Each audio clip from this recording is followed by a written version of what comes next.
அனைவருக்கும் வணக்கம். Welcome back to Tilak's Mani YouTube channel. இந்த பதிவில் நம்ம இப்போ என்ன பார்க்க போகிறோம்னு பார்த்தீங்கன்னா 2026ஆம் வருடத்தில் ஏப்ரல் மாதத்தில், அதாவது தமிழுக்கு பார்த்தீங்கன்னா சித்திரை மாதத்தில் வரக்கூடிய வளர்பிறை அஷ்டமி என்னைக்கு வருகிறது, திதி எப்போ தொடங்குகிறது, நாள் மற்றும் நேரம் பற்றிய விவரங்களை தான் நம்ம பார்க்க இருக்கிறோம். மேலும் நம் கால பைரவர் படத்தை வீட்டில் வைத்து இறை வழிபாடு செய்யலாமா செய்யக்கூடாதா என்றும் இந்த பதிவில் இருக்குது. எல்லாரும் கேட்ட கேள்வி தான் இது. அதனால் இந்த வீடியோ உங்கள் எல்லாத்துக்கும் ரொம்ப யூஸ்ஃபுல்லாக இருக்கும்னு நினைக்கிறேன். கண்டிப்பாக வீடியோவை ஸ்கிப் பண்ணாமல் எல்லாருமே கடைசி வரைக்கும் பாருங்கள்.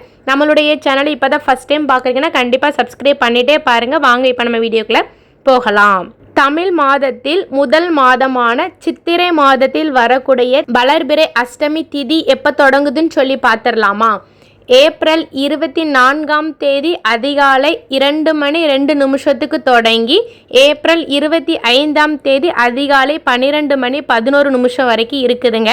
அதனால் நமக்கு என்னைக்கு வளர்பிறை அஷ்டமின்னு சொல்லி பார்த்தீங்கன்னா ஏப்ரல் 24ஆம் தேதி வெள்ளிக்கிழமை அன்று, தமிழுக்கு பார்த்தீங்கன்னா சித்திரை 11ஆம் தேதி வருகிறதுங்க. ரொம்ப ரொம்ப விசேஷமான நாளுங்க. இந்த நாளில் நம்ம காலபைரவரை வழிபாடு செய்வது ரொம்பவே சிறப்பு வாய்ந்ததுங்க.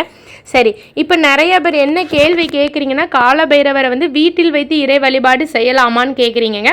கண்டிப்பாக காலபைரவருடைய படத்தை வீட்டில் வைத்து இறை வழிபாடு செய்யவே கூடாது.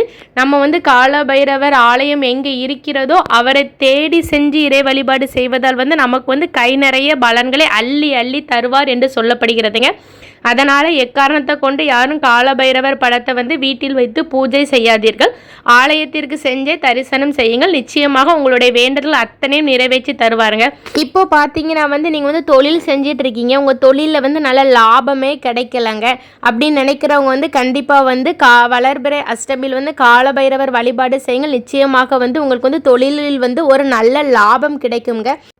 எவ்வாறு வழிபாடு செய்யணும்னு சொல்லி பார்த்தீங்கன்னா நீங்கள் காலபைரவரிடம் வேண்டுதல் வச்சுக்கோங்க. நான் ஒரு 3 வளர்பிறை அஷ்டமியில் உனக்கு தீபம் ஏற்றி வழிபாடு செய்கிறேன். என்னுடைய வேண்டுதல்களை நிறைவேற்றி தான் எனக்கு தொழிலில் நல்ல லாபம் கிடைக்கணும்னு சொல்லிட்டு வேண்டுதல் வைத்து நீங்கள் காலபைரவர் ஆலயத்திற்கு சென்று 3 வளர்பிறை அஷ்டமி நாளில் புது அகல் விளக்கு வாங்கி தீபம் ஏற்றி வழிபாடு செய்யுங்க.